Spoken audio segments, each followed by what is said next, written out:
Pessoal, vamos falar da situação lá na Ucrânia e dos grandes incêndios em Briansk. O que está acontecendo ali, né? Essas notícias foram sugeridas por Daniel, RK, João Marcelo e mais um monte de gente. Obrigado ao pessoal que sugeriu as notícias, obrigado a você que está assistindo o nosso vídeo. Se você gosta do nosso conteúdo, por favor, deixe o seu like, se inscreva aqui no canal, né? Pois bem, a situação é um pouco preocupante, tá? Porque os russos têm feito poucos avanços novamente, mas de pouquinho em pouquinho eles estão conseguindo avançar alguma coisa aqui no Donbás mesmo, tá? Bem lentamente, mas estão caminhando. Isso é preocupante. E principalmente porque eles estão fazendo uma manobra agora muito forte em direção a Zaporísia. Tanto aqui do lado de cá do Dnipro, né, perto de Kryvyi, quanto do lado de cá, eles estão montando grandes colunas aqui, tudo indica que eles vão fazer um ataque para cá, para tentar pegar essa região de Zaporísia, ou até de Dnipro, talvez, para tentar englobar toda a área da República de Donbás, né, lá das repúblicas separatistas ucranianas, né, a região de Donbás, né.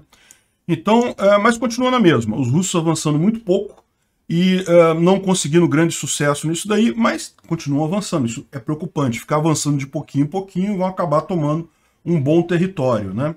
Do lado aqui de Kherson, os ucranianos conseguiram ganhar terreno aqui, ganharam mais um pedaço grande em direção à cidade de Kherson.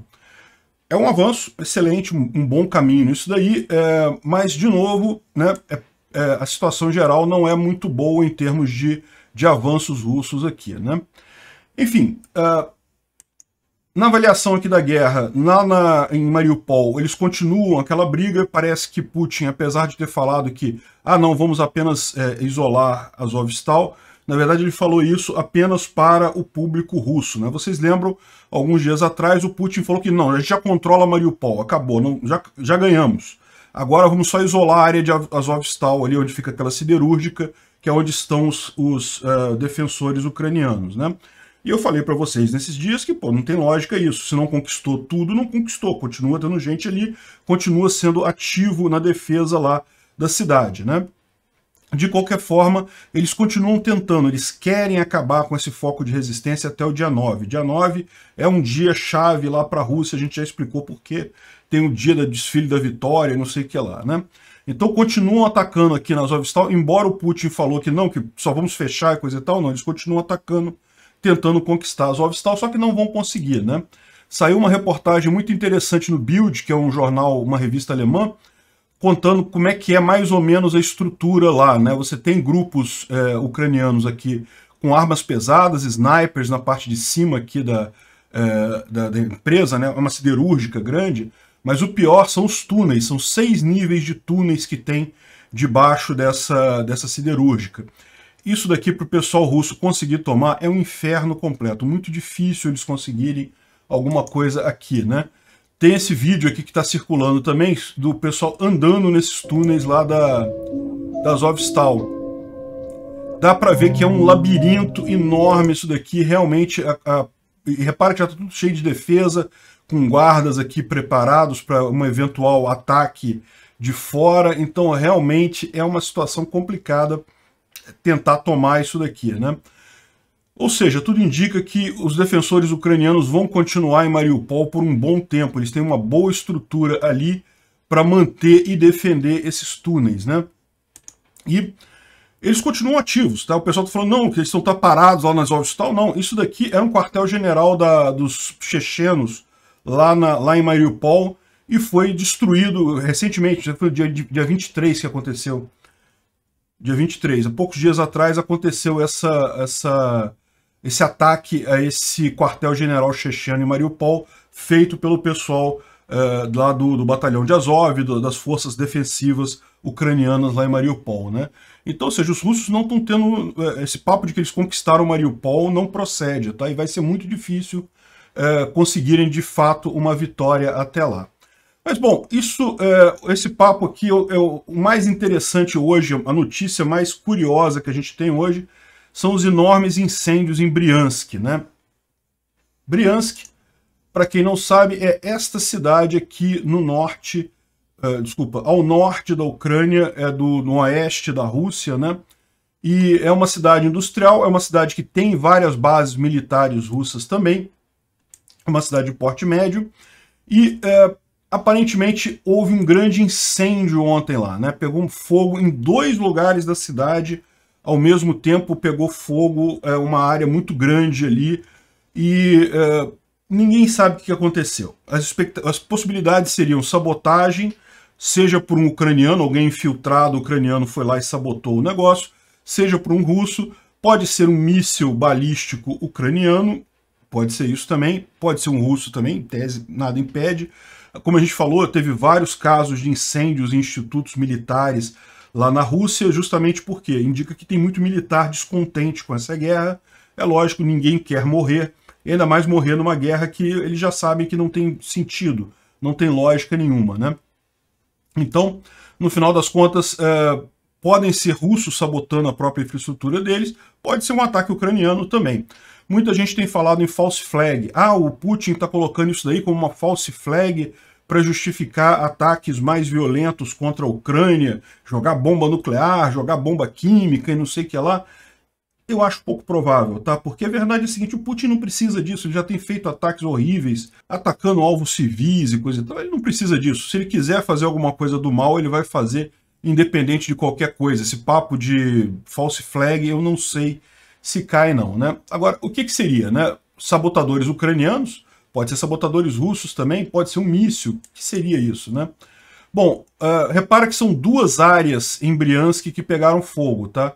Uma delas é justamente um campo de estocagem de óleo que é usado por um grande gasoduto, um grande oleoduto, tá? Que não é gás, é óleo, petróleo. Um grande oleoduto que vem da Rússia e vai para a Europa. É o principal oleoduto que abastece a Europa. E está pegando fogo aqui e existe uma possibilidade muito grande disso interromper o fornecimento de óleo para a Europa. Então, ou seja, no final das contas, talvez a Ucrânia tenha acabado fazendo um boicote à Rússia mais direto, né? Isso aqui é um problema para a Rússia, porque como eu expliquei para vocês, embora a Europa dependa muito do petróleo russo, o fato é que a Rússia também depende muito do dinheiro que ela ganha com esse petróleo russo. Então a interrupção desse tipo de suprimento é uma coisa significativa. Mas esse não foi o único lugar, teve 2 lugares que foram atingidos. O segundo lugar é isso daqui, ó. É um quartel de artilharia do exército, lá está indicado aqui, ó, a geolocalização que eles fizeram lá foi num quartel de artilharia que provavelmente está sendo usado como apoio para a invasão na Ucrânia, né? São vários quartéis aqui em vários lugares aqui da Rússia que estão sendo usados como base para a invasão da Ucrânia. Muito provavelmente esse era mais um deles, né? Era mais um desses quartéis sendo usados e pegou fogo também, foi o outro grande incêndio que a gente viu lá na região, né? Bom, aí vem a questão, o que foi? Sabotagem, não sei o que lá? Olha só, tem um vídeo aqui que acabou de sair agora cedo, que me parece que foi míssil, foi um míssil. Olha isso daqui, eu vou tocar para vocês o videozinho. A imagem não mostra diretamente o incêndio, não. Era uma câmera que estava apontada para alguma outra coisa, mas acabou captando o momento em que começa um dos incêndios. E repara se não parece um míssil isso.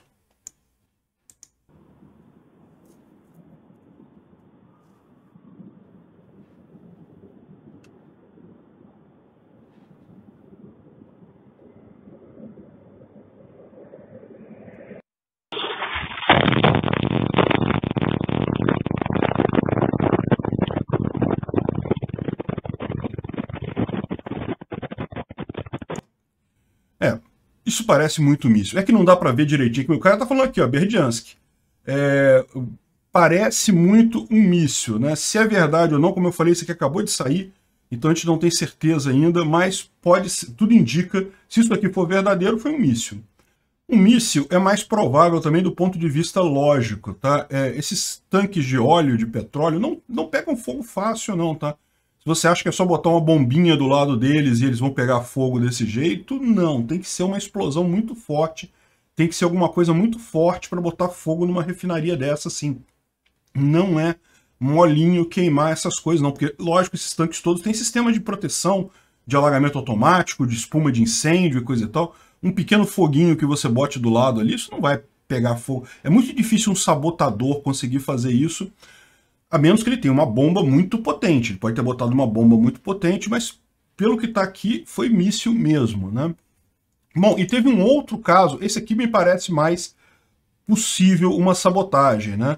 Isso daqui é uma linha de trem que também passa por Berdiansk e é uma linha que estava sendo usada também para transporte de tropas para apoio lá dos russos, para a invasão russa lá na Ucrânia, né?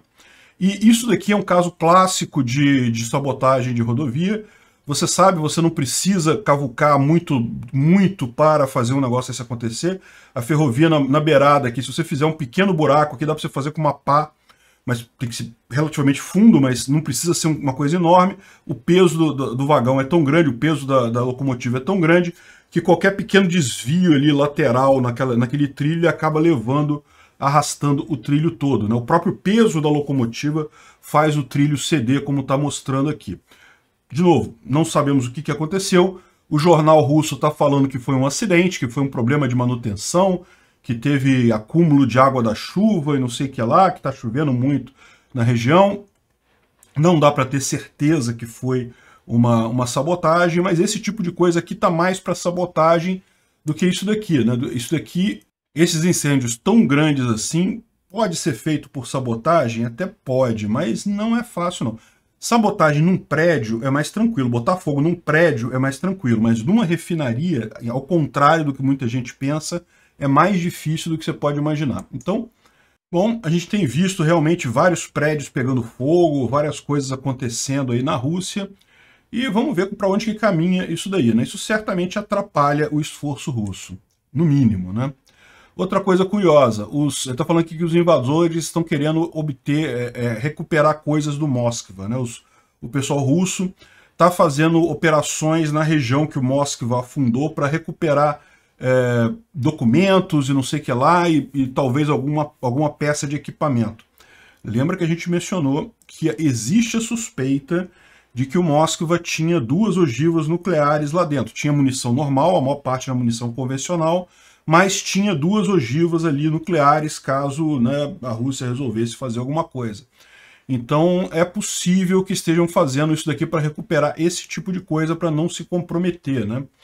Enfim, o Moskva ainda está dando o que falar, o pessoal russo ainda está correndo atrás disso, né? Bom, então encerrando essa parte militar aqui, parece que a visão do pessoal ucraniano é que realmente, segundo diz aqui o assessor lá do Zelensky, até 9 de maio os russos devem querer, eles vão avançar até onde eles conseguirem avançar até 9 de maio, e daí vão parar e tentar negociar. Por que eles vão fazer isso? Porque, como eu falei para vocês, as sanções estão sim machucando muito a Rússia. Ao contrário do que os russos gostam de dizer, de falar que não tá machucando nada e coisa e tal, tá sim. E eles sabem que eles não conseguem chegar muito longe desse jeito.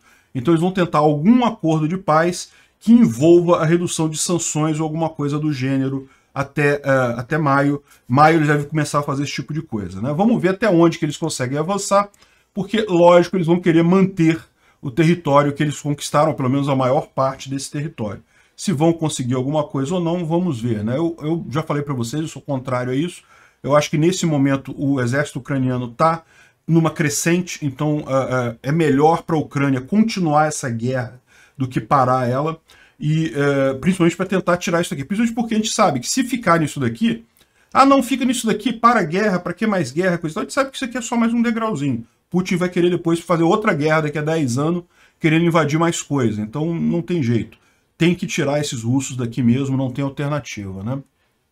Enfim, a expectativa é que seja mesmo até 9 de maio. Vamos ver o que eles vão conseguir fazer até 9 de maio, né?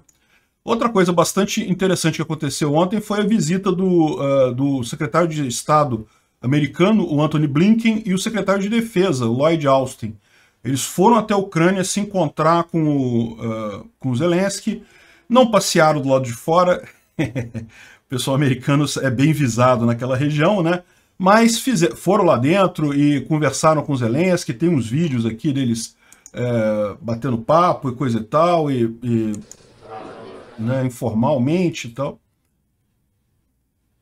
Enfim, foi uma reunião que certamente vai estar dentro daquela pauta que a gente mencionou para vocês, justamente da reunião que vai ter na Alemanha agora, vai ter essa semana uma reunião na Alemanha com vários países alinhados ao Ocidente, não necessariamente NATO ou OTAN, ou seja, um monte de países alinhados aos Estados Unidos, mesmo que não sejam diretamente envolvidos com a OTAN, vão se reunir na Alemanha e a proposta é discutir justamente a segurança da Ucrânia no longo prazo. Ou seja, o pessoal já está vendo que essa guerra está caminhando para um fim. Agora, e aí, né? Putin vai querer continuar esse tipo de coisa, ele não vai parar. O que vai ser feito para evitar esse tipo de coisa no futuro? Então, certamente foi muito importante essa visita lá dos americanos ao Zelensky e vamos torcer para serem boas as novidades que vêm por aí, né? Bom, a Rússia continua fazendo as brincadeirinhas dela de ameaçar a bomba nuclear. Eu já falei para vocês que eles não vão usar, porque eles sabem que isso é o último trunco que eles têm na mão deles, a última carta que eles têm na mão deles é essa. Depois de usar essa, eles não têm mais nada, então eles não vão usar. Eles ficam brincando, ah não, lançou um míssil enorme, de maior alcance do mundo e coisa e tal. Besteira, isso aqui é o Putin compensando pelo pau pequeno dele, né? Enfim, e aqui a grande questão que eu falo para vocês, né? O quanto que a Rússia está se machucando com essas sanções. Se você pegar o pessoal russo aí, os jornais russos, a delegação, não estamos sentindo nada, normal, sanção não funcionou, tem que partir para outra, sanção não resolveu nada, olha só o valor do rublo, coisa e tal. O fato é que eles estão bloqueando cada vez mais dados econômicos, né? Os dados econômicos deles já não eram tão confiáveis assim no passado, nunca foram essa confiabilidade toda, mas recentemente eles fizeram aquelas medidas absurdas de proibir pessoas de vender rublos e não sei o que lá, um monte de coisa que não tem lógica nenhuma para segurar o valor do rublo, senão eles não conseguem segurar. E daí, agora estão também escondendo dados econômicos, por quê? Porque, lógico, se você olhar para os dados econômicos, você vai ver que as sanções estão mesmo fazendo efeito, estão machucando a Rússia, né? E, inclusive, por exemplo, saiu essa notícia aqui agora, que é uma notícia muito interessante, que os Estados Unidos não vai fazer sanções contra uma namorada do Putin. Alina Kabaeva, essa menina aqui é supostamente namorada do Putin, mora nos Estados Unidos, e os Estados Unidos decidiu não fazer sanções contra ela. Aí tem muita gente falando assim, tá vendo que os Estados Unidos é covarde, não sei o que lá, não quer sancionar a menina, não sei o que lá. Tem uma outra possibilidade, vocês sabem, né? Não, pode ser isso mesmo, pode ser que os Estados Unidos não queira comprar briga com o Putin, coisa e tal, não queira sancionar ela para não comprar briga com o Putin, o que eu acho pouco provável, porque eles já sancionaram o próprio Putin, então que diferença faria nesse caso aí, né, comprar briga com ela? Existe uma outra possibilidade dela estar ajudando os americanos. Vamos ver. Obrigado por assistir o vídeo até o final. Além de curtir, compartilhar e se inscrever no canal, considere se tornar patrocinador com valores a partir de R$ 1,99. Clique no botão Seja Membro abaixo para saber as condições e vantagens de patrocinar o canal. Mais informações sobre o nosso projeto, visite nossos sites indicados na tela.